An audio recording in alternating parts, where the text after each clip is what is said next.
Good evening and welcome to the May 22nd, 2025 meeting of the Indian River County Planning and Zoning Commission. We'll call this meeting to order and we'll begin with a pledge of allegiance, please. Pledge allegiance To the flag of the United States of America and to the republic for which it stands, one nation, under God, indivisible, with liberty and justice for all.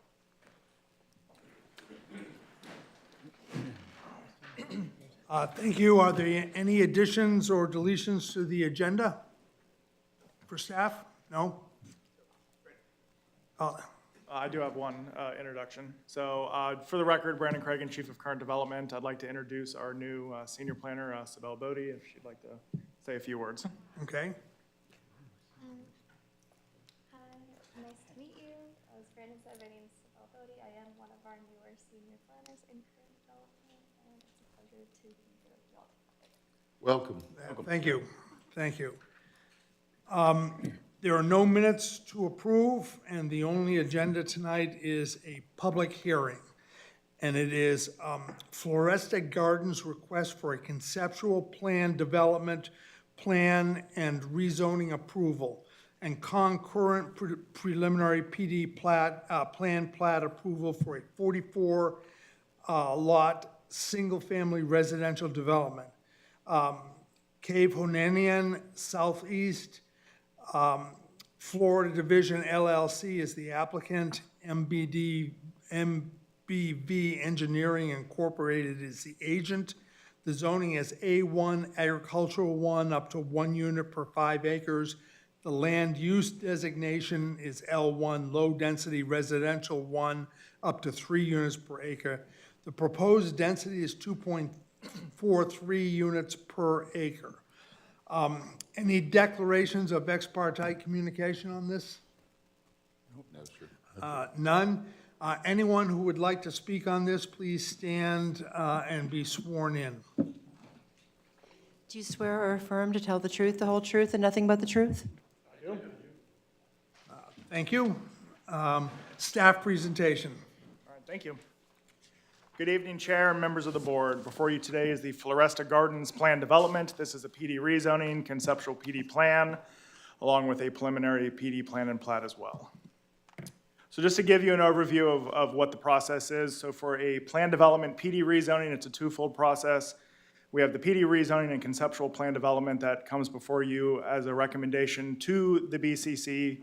And then once they give their final determination, then the applicant would be able to do the land development permit and final PD plan. Concurrent with this is also the preliminary PD plan, which typically comes just to the Plan and Zoning Board. However, the applicant has decided to do a concurrent PD rezoning, conceptual, and preliminary plan, so everything's going to run all together to the BCC. You will actually technically be approving or denying or approving with alternate conditions the preliminary PD plan tonight, pending the BCC's final decision on the rezoning and the conceptual PD plan. So the project is located south of 8th Street, north of 4th Street, west of 43rd Avenue, and east of 58th Avenue. The property is zoned A1, which is our agricultural 1 zoning district, and they want to rezone to PD plan development. This is just to give you an idea of how the project is going to be overlaid with existing conditions on site. So the proposed development is going to be approximately 18.08 acres. It's going to be a 44 single-family unit development, which is going to represent an overall density of 2.43 units to the acre. The maximum density that the future land use allows for this specific property is 3 units to the acre, so it is going to be well under what the allowable density is. This PD is going to represent reductions in minimum lot size, minimum lot width, minimum lot building setbacks, and maximum building coverage converse to the A1 agricultural zoning district. It's also going to be providing some off-site improvements, some landscape buffers, and preservation of the natural environment on select areas of the property that we may otherwise not get with a conventional zoning district. So for the conceptual PD plan, again, this is a 44-unit plan development. It's going to have a standard roadway pattern, and it's going to have varying lot sizes, which we'll get into just a little bit later in the presentation. There's going to be a stormwater pond to the easternmost portion of the site that's going to be linear, and it's going to cover most of the eastern half of the site. So it's going to actually provide some additional buffering from any residences that are also to the east. Traffic circulation plan is going to be a standard internal roadway connection, which is basically going to act as a loop road. There's also going to be a full access driveway connection to 8th Street as well, allowing movement in either direction. So the dedications for this project, the main dedications are the 8th Street improvements, which are going to provide for a type F curb along the north and south side of 8th Street, from the east end of the Hampton Park PD project to 45 feet east of this proposed project's driveway, which will intersect with the Glendale Elementary School. The additional public benefit is actually the paving 45 feet east of the development to accommodate the Glendale School, and then there's also going to be some milling and resurfacing of that same segment as well. So the required improvements are the improvements to Hampton Park, and then the public benefit is going to be to the school. They're also going to be providing internal sidewalks and also street lighting as well. The landscape plan is going to call for a 31-foot wide type B landscape buffer with an opaque feature on the western edge of the property. There's also going to be some undisturbed green space on the western edge of the property as well that the applicant will not be touching, except for removing any exotic plants like Brazilian peppers that by code must be removed. There's also going to be a varying 50-foot to 150-foot wide upland conservation easement with a 6-foot opaque feature that will be provided on the southern portion of the property. This is actually going to buffer the southern homes from another single-family development that's directly to the south. There's going to be a 25-foot wide type B landscape buffer with 6-foot opaque feature on both the northern boundary of the property and also the eastern boundary of the property.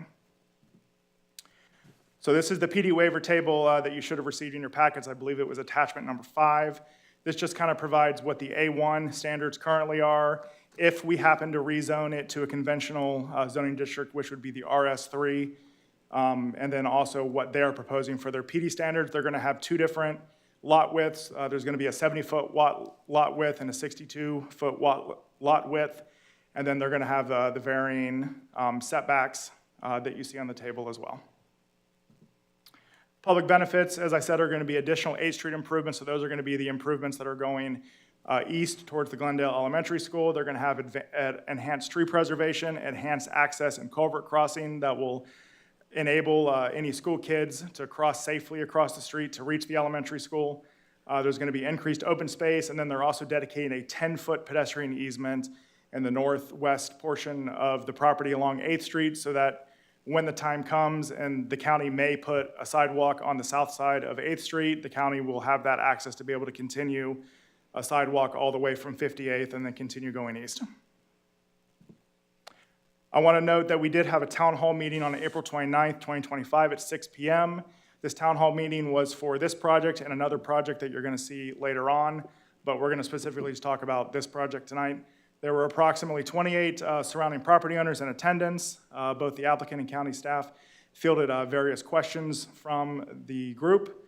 For this specific project, Floresta Gardens, there were no design changes that were discussed or requested from the public, and then staff also answered several operational questions as well. As part of the PD rezoning, we're also required to have a sign posting, which staff did. We mailed notices to property owners within 300 feet of the subject property, and we also advertised the required legal advertisement in the local newspaper. Staff recommends that the PZC grant preliminary PD plan and plat approval subject to the BCC also approving the PD rezoning and conceptual PD plan request, and recommend that the BCC grant PZC rezoning and conceptual PD plan approval for the Floresta Gardens PD with the conditions listed in the staff report. These conditions are generally related to final tree mitigation plan and the recording of the proposed conservation easement on the southern portion of the property. All final street lighting, design, landscaping, and buffer plans that will be approved as part of the LDP. The final 8th Street improvements that will be completed post-LDP, and then finally, the construction installation of any and all other required improvements. I'm available for any questions you may have. Thank you. Thank you, Brandon. Any commissioner questions to my left? Actually, I have quite a bit on this particular project, sir.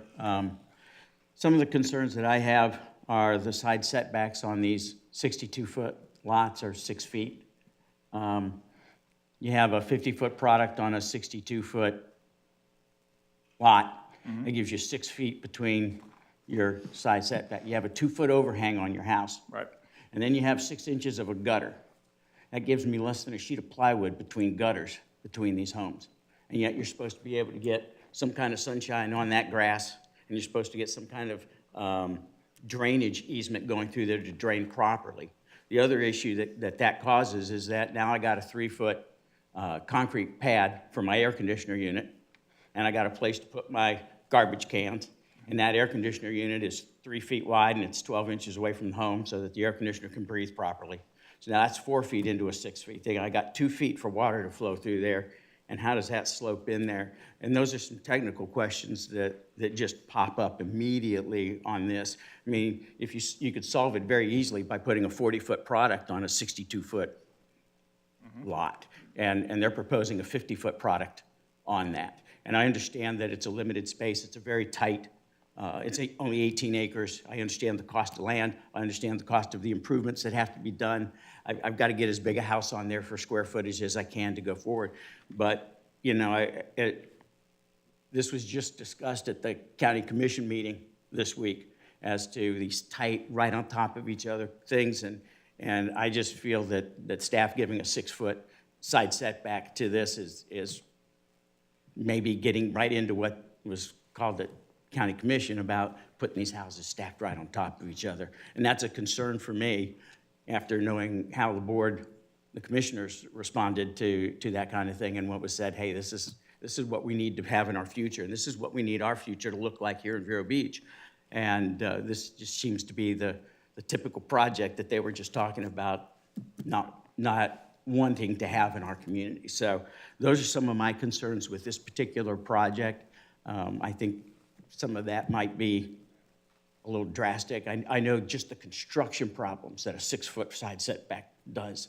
You can't build the house unless you're on the other person's property beside you. And so if that house is already sold to an individual and you've got people living there and I'm trying to build the house next door to it, how do I keep that person happy and go forward there? The other questions I have is the access to the homes that are on that northwest corner there, the cutout where. Yes.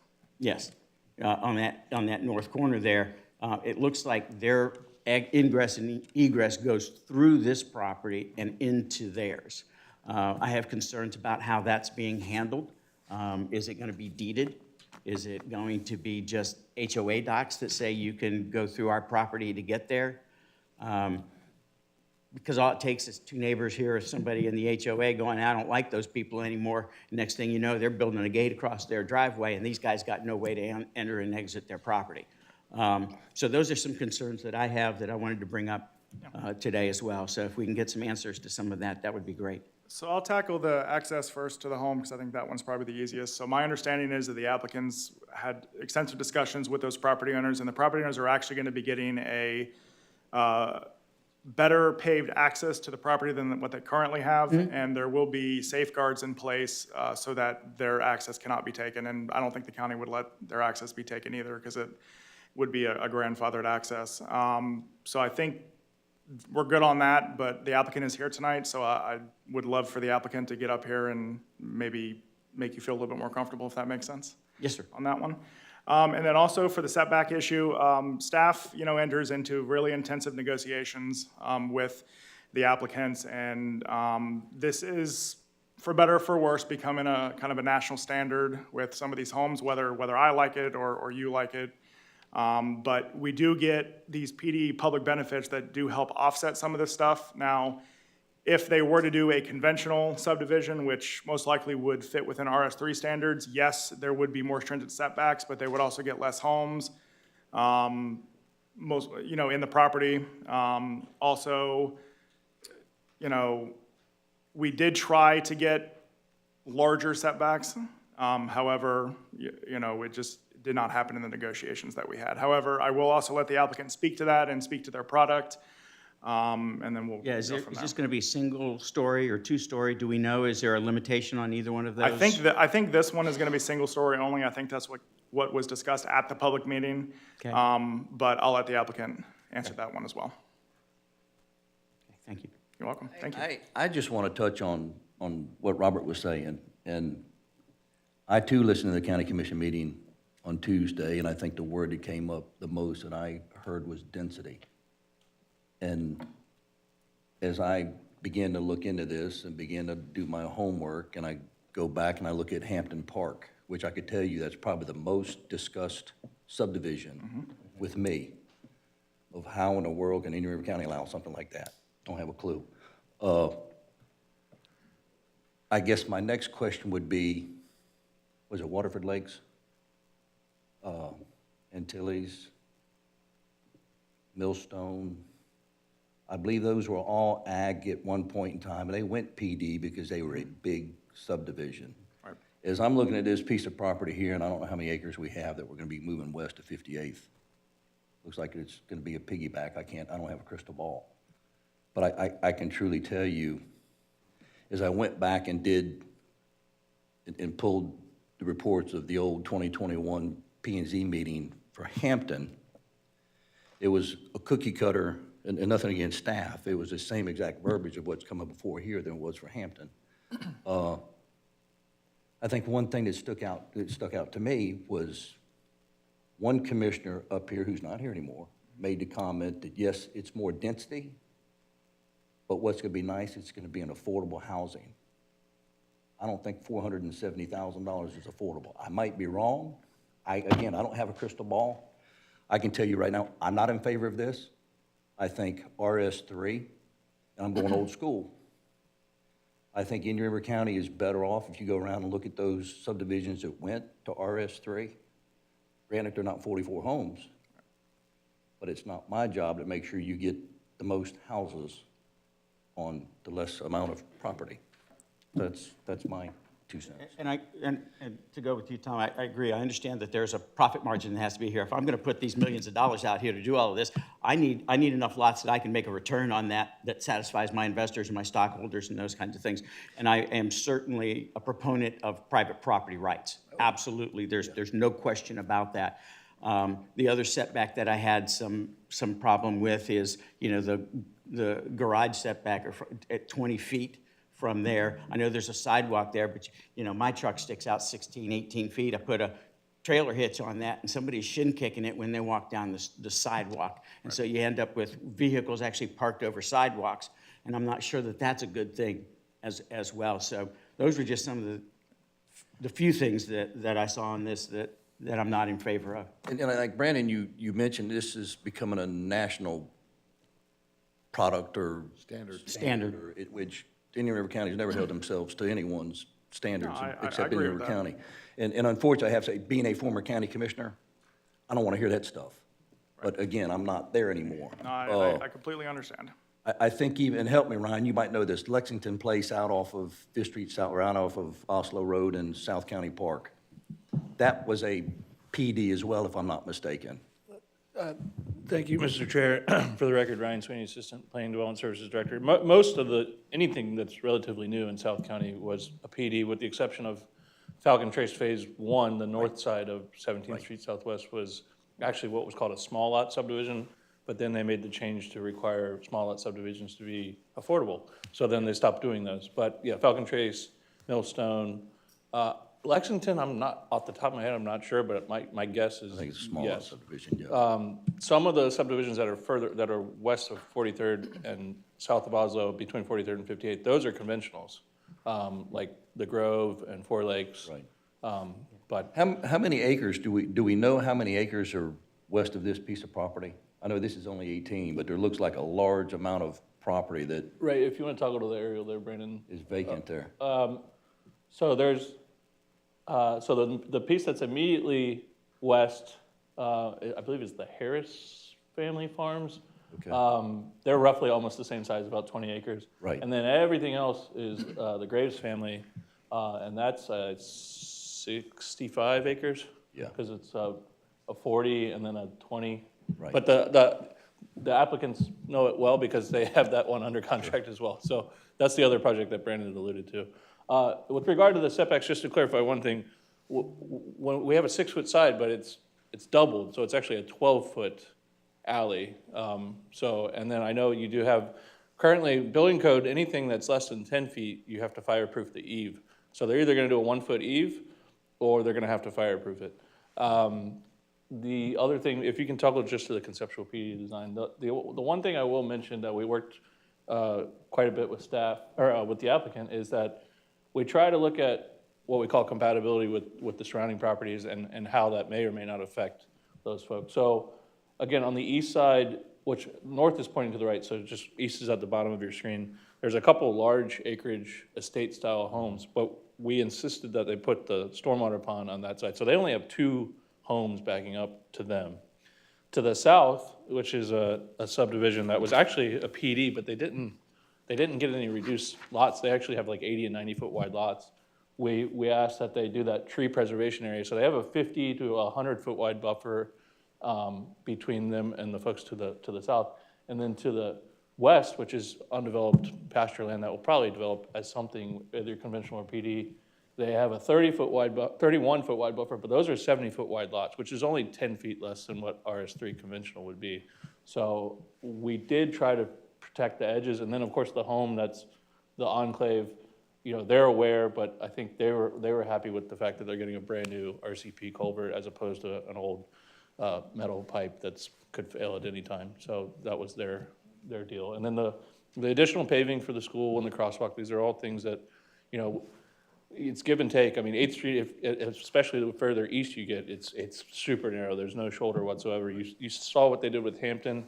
They're going to continue that same road profile all the way to the school. So at least the west half of 8th is going to be pretty well able to be traveled well. So is Hampton Park, If you go back to the aerial. this would be a fingerprint of Hampton Park, just smaller? The houses will be that close?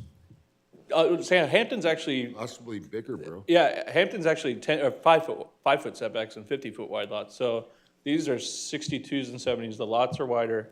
The setbacks are slightly increased. On the 70s, you have 7.5. So they will, and again, it's apples to oranges because the issue with Hampton is that the 50-foots are right along 8th Street and they're linear as opposed to this project site's north-south. So I think, you know, we learned our lesson with Hampton, and this is a considerably different design. I guess this might be a question of the applicant. Did they ever come up with a concept of what it would look like in a regular RS3? I'm sure their pro forma, their numbers didn't. I mean, they're only getting to 2.4 with these lot size reductions and setbacks. Right, They would be, and that doesn't mean anything. I Right. mean, it does, but it doesn't. Right. My big deal is, you know, you're getting 55% maximum building coverage on a lot compared to 30 in an RS3. I mean, if you put that standard up and you look at it, oh yeah. wow. But it's all a variable, it's a compounding effect though, because when you reduce the lot, of course you gotta increase the building setback. I mean, the building coverage. Right. And I just, again, I have people after people after people just hammer me about that subdivision. I have nothing to do with that one. We get That was hammered not on the me. other side. I mean, this, Yeah. for what it's worth, almost a year to the date is when this project started. So that tide was already changing, and I think it's going even stronger, a different direction, but we gotta negotiate in good faith at the time of when we're doing it. I just, in my opinion, I think we're setting a precedence of this is what it's gonna look like right down the road. We keep making this happen, so. Yeah, and I'll definitely let the applicant kind of make their case as well. But while I'm standing still, Dr. Day, we're gonna ask on the, Right, Yeah. so, you guys good for now? we are. All right. Anything on the right? Any questions on the right? Mark? Well, first of all, I share all the concerns of the left, Well, we're not necessarily the left, but you can say that. yeah, which I never thought I'd say. But I'm concerned, I think about roofs touching, just like you guys mentioned. But also the 20-foot, I'm not sure how it works with the sidewalk and if there's any right-of-way on the lots. I know my house, it's supposed to have a 25-foot front yard setback, and if you measure it from the edge of the road, it's 48 foot, and I had to get a 2-inch variance when I closed on the house. And the county surveyor told me that he, you know, if he knew that it should have been 25, he would have measured it at 25. But my point is, I'm at Park Shores a lot, and those driveways, and they don't have sidewalks, those driveways are, I don't know how long, but certainly less than 20 feet.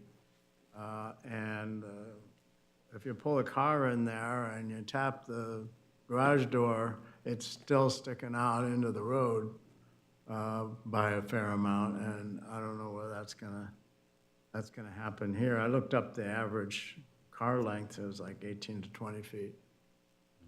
And so I think we're cutting it pretty close on the front yard setback and on the lot width. For what it's worth. Yeah, where's the water source coming? Is this wells? No, this is all, Okay. this is all Right, that's county, good. county water. And That's good. pretty much John, just for your, you know, for your reference, almost all new subdivisions inside the, well, all new subdivisions inside the urban service area have to connect to water and sewer. So I just wasn't sure there. I was like, ooh, yeah. Yeah, with these setbacks and stuff, I mean, you mentioned the drainage in between the houses is really concerning for foundations and everything else. Not to mention, if you think about the scenario you brought up with air conditioners and, you know, guards can people put, would they put a fence in between homes? Because that's gonna even cut down your egress there again. I'd be concerned about EMS even being able to get to a Sure, yeah, backyard you- or something, you know? Yeah, and if you flip to the conceptual PD, yeah, there you go. So I don't have a cursor, but you see, this is right here, this dash line. Yep. All the drainage is, you know, curb and gutter with stormwater inlets and stormwater pipes. So obviously the natural lot grading in between the lots, we don't have conveyance swales or anything like that. Everything goes to the road and then into the stormwater inlet. So that's a drainage easement that runs between those two lots and then down south to the pond. But everything else goes out to the roads and, you know, so it's not, there's no conveyance in between the homes. But again, Angie Vitter with MPV is here, the engineer of record, so she'll be able to explain that probably in greater detail. Anything else on the right? Okay, so. I do. Okay, go. Just one quick statement. Staff, you did a wonderful job with the presentation. I would like to just state that being a native of Indian River, one of the things, like Mr. Lowther said, that kind of struck home with me is national standard. We have a quality of life in Indian River that the counties to the south of us do not share. We want to maintain that. And when I look at the lot lines, and I look at the fact that so many of these developments right across the street, they just got their CO 3 weeks ago. Whatever traffic study has been done for 8th Street, it makes me question how old that was. Because when we talk about density, we're putting a heck of a lot of residents in one congested 2-lane area already. That's my say. Okay, this is a public hearing, and so I'll open the public hearing. But what I would like is the public to speak first, and we'll finish the public hearing with the applicant speaking. So anyone from the public will open the public hearing, state your name, your address, and your concerns. My name is Norman Met, 5155 9th Lane. I live in Laurel Oaks, right across from the entrance. That's where our entrance is. And I would like to address what Calvin said. That was the main thing that came up at the informational meeting was traffic traffic, traffic. Next year, they're gonna put more kids into the Glendale Elementary because they're closing Rosewood. Residents of Laurel Oaks agree that the main concern of zoning changes is that this is a step in a seemingly unending group of approvals for planned developments. We understand there's county view is to go ahead and use planned developments rather than unplanned, and that's okay. But it does not consider the need for infrastructure improvements that are promised but delayed and long delayed, and 8th Street is our big concern, very much so. I would urge a no vote until, but I had not thought of the RF3, that sounds decent to us. But the traffic gets to be intolerable for us already, and for us to come out of our division and try to do either a left, particularly a left turn onto 8th Street with the amount of traffic there is now, and Hampton Park only has 10 sold so far, but there's gonna be another 100. So it's very concerning to us. We urge a no vote. Thank you. Thank you. Anyone else from the public like to speak? Is that a yes? Sure, yeah, that's good. All right. Joe Rivera, and, excuse me, we get used to these things. And I'm at 755 49th Avenue, and we butt right up to the plan of them coming right, they'll be our backyard. Okay, because that's the way it looks like to me on the plan. And so my concern is, what are they going to do to make sure that between the houses, their house and my property, that there'll be an exit for, like for shrubs or whatever it is that's going to keep us from seeing the backyard of somebody's house right there, okay? And obviously, they're going to raise their land to put the houses and things on there. Are they going to have waterway to go to the canal on 8th Street? Because we're going to be building a house right behind these. So that water, depending on how high it is, needs to go to the ditch, to that canal. So I don't know what they have planned for it, because I haven't heard anything. But we would like some type of, not a wall, but shrubs, whatever it is that they're gonna do. Are they raising it and running it to the ridge? And then my other concern is, just for me, we don't have sewer on our 49th Avenue. Okay, we have running water, but we don't have sewer. Is there a possibility to hook up to their sewer if we build the houses that we're gonna build there? Because I'm planning to build a house or two right at that corner of 8th Street and 49th Avenue. I mean, right there, we're right across the street from the school, and that property's gonna butt right to us. So I'm just inquiring of what, possibilities that they're gonna do. All right, I appreciate it, thank you. Thank you. Anyone else from the public like to speak? So I know we got a ton of questions, and we'll hear from the applicant, I guess. I also have the engineer. My name is Bo Barnavon. I'm the Director of Land for K. Hovnanian, representing the applicant. Angie Vitter with MBV, engineer and planner for the project. Matt Nelson sitting in the audience, our Director of Entitlements. And I did want to have an opportunity to address some of these comments. For starters, the county in its vision has a comprehensive plan, and in it you identify areas that you want to be developed within an urban service boundary and areas that you don't want to be developed, or outside the service boundary. These properties are inside the service boundary. The intent is that ultimately they will be developed one way or another. They're not intended to remain as agricultural. Whether it's us, whether you approve this, or whether 2 years from now somebody else comes before you, this property is going to get developed in one manner or another. The county code right now, what manner could one go? One could explore RS3. But you know, RS3 is not really 3 units of the acre. RS3 with 12,000-foot lot size gets you maybe 2 units of the acre. We explored that. But we've spent a year working diligently with the county staff to come up with a better plan using the PD process.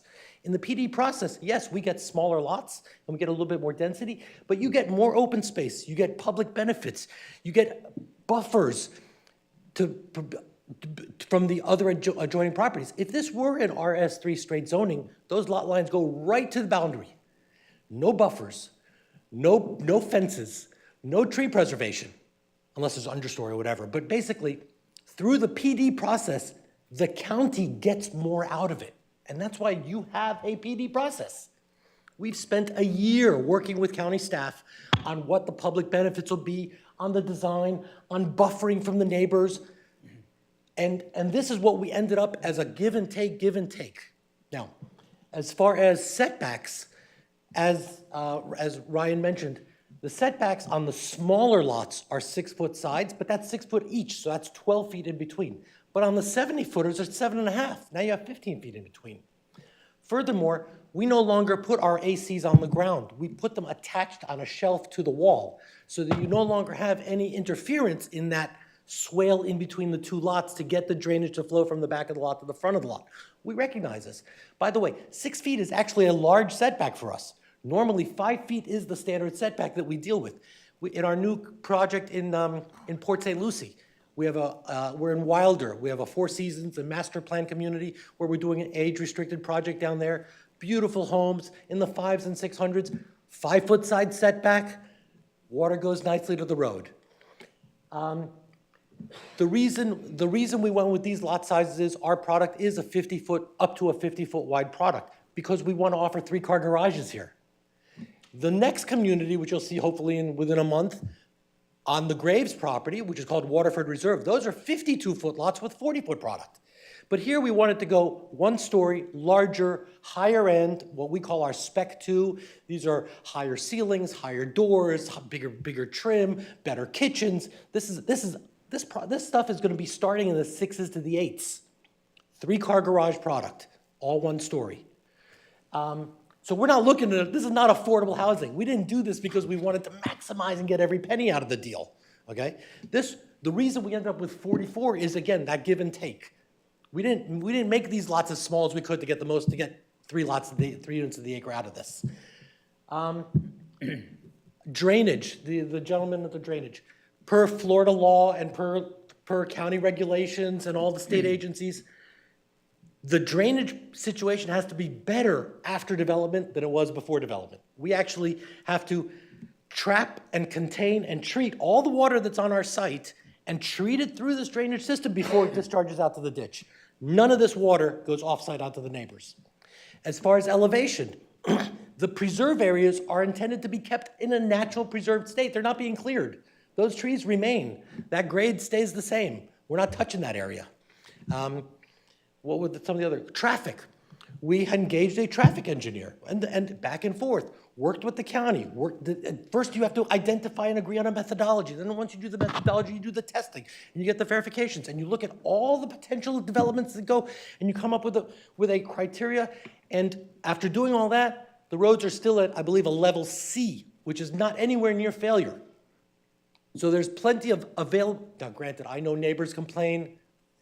Every neighbor complains about traffic, whether there's 2 cars on the road or 200 cars on the road. Every person, I complain about traffic in my neighborhood when I walk my dogs. And maybe there's 1 car an hour, but it drives, when I'm walking the dog, that's too much traffic for me. But the reality is that no matter what gets built here, there is going to be some impact to traffic. But remember, every one of these homes pays, in addition to the improvements that we're making, every one of these homes pays towards a transportation impact fee. They pay whatever the number is, $3,800 or $4,000, whatever. They pay towards improvements countywide. Okay? So this project, with your permission, if you move it forward, as we hope you do, is intelligent, negotiated design that we came here in good faith and have worked with the county and have spent $300,000 getting to this point, and to be denied for feelings that someone might have that it's too much traffic when that's not substantiated and not substantial evidence, or concerns that I might be able to see through this 50-foot natural vegetative buffer and see that house. That's not uncommon. So I'm happy to address any other questions you may have, and if you have any engineering questions, Angie will be available. All right, Commissioners, questions on the right?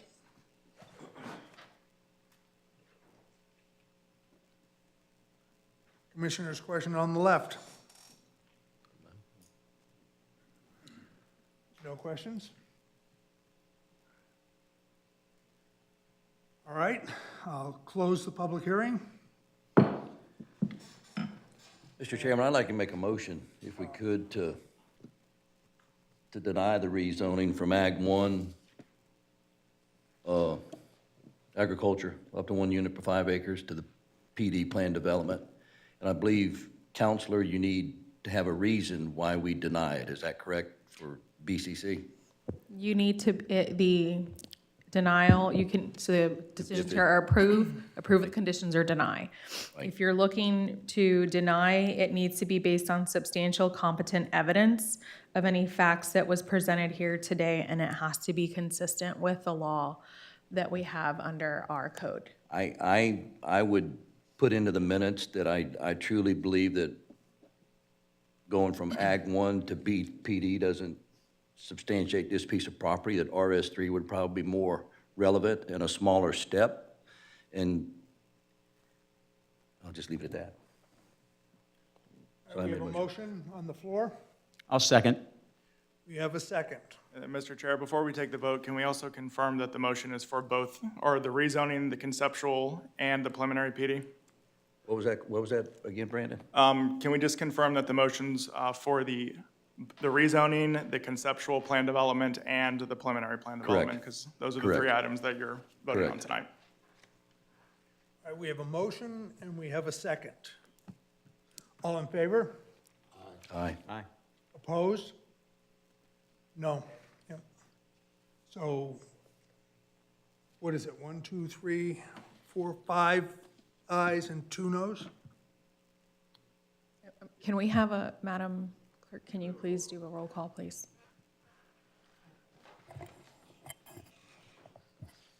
Jonathan Day? No. Jordan Stewart? No. Mark Mucher? No. Robert Votaw? Yes. Calvin Reams? That's yes for denial, correct? Okay. Tom Lowther? Yes. John Campbell? Yes.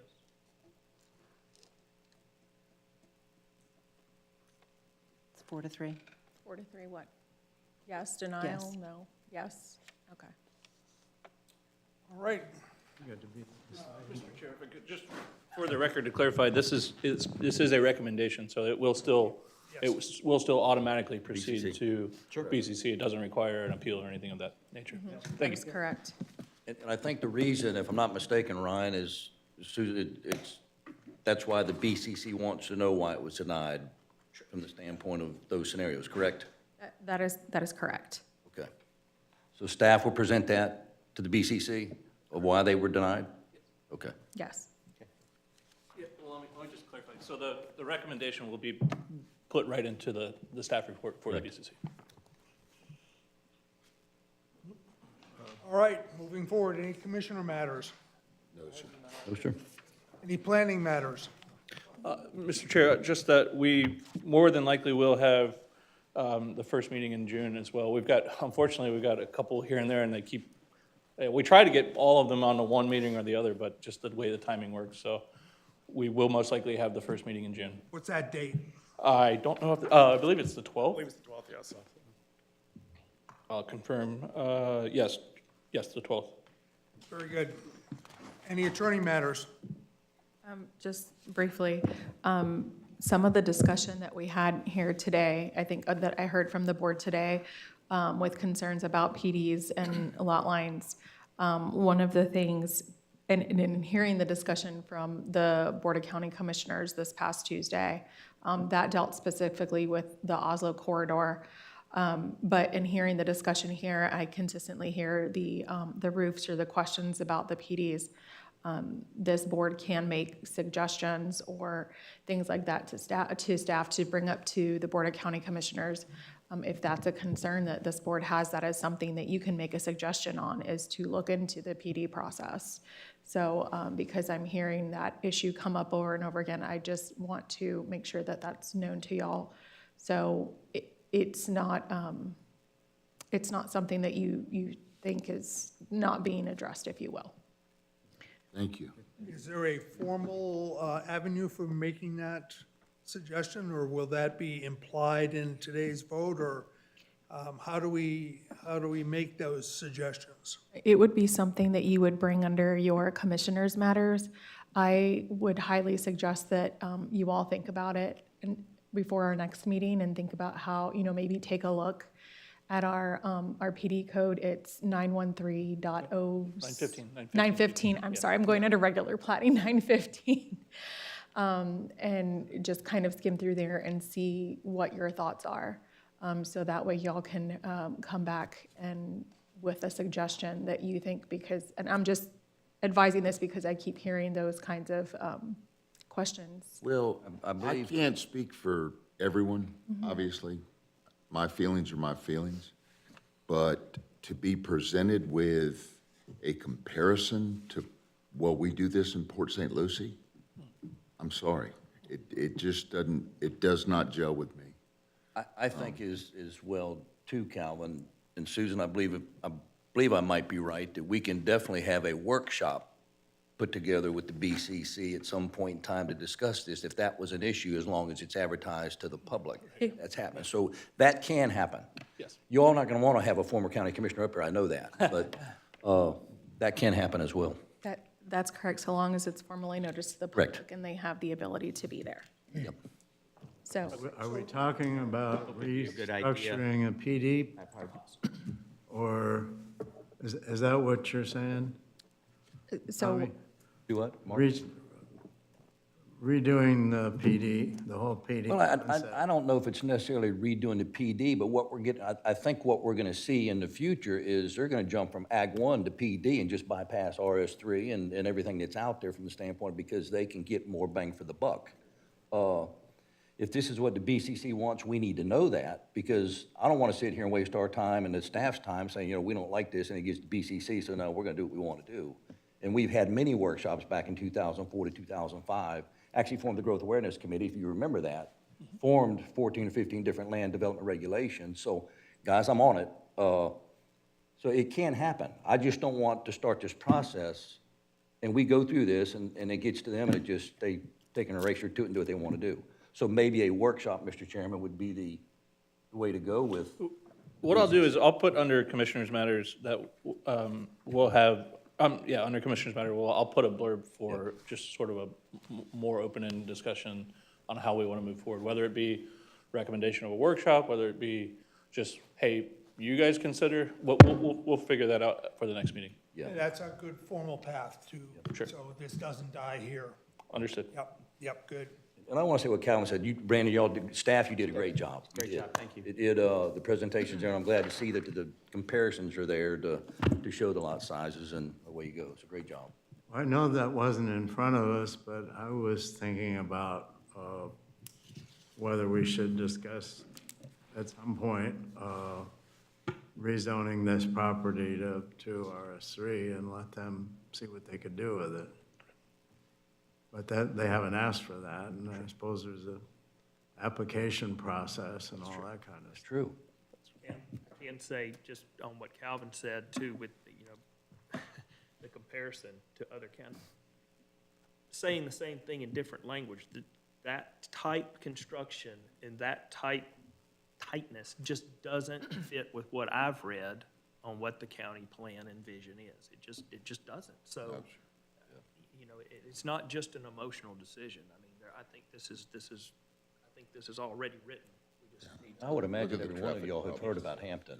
I mean, I've had people just hammer me about that subdivision. And it's just like, wow. And it would just. Well, I think you were on the commission when they approved it. So, Oh, yeah, I think We you were didn't part have of this that. going on with, Okay, so we have a path forward Yes. to continue this discussion in a formal way that will involve the county commissioners at some point. And at that point, I think we're adjourned. Perfect, thank you. Good meeting.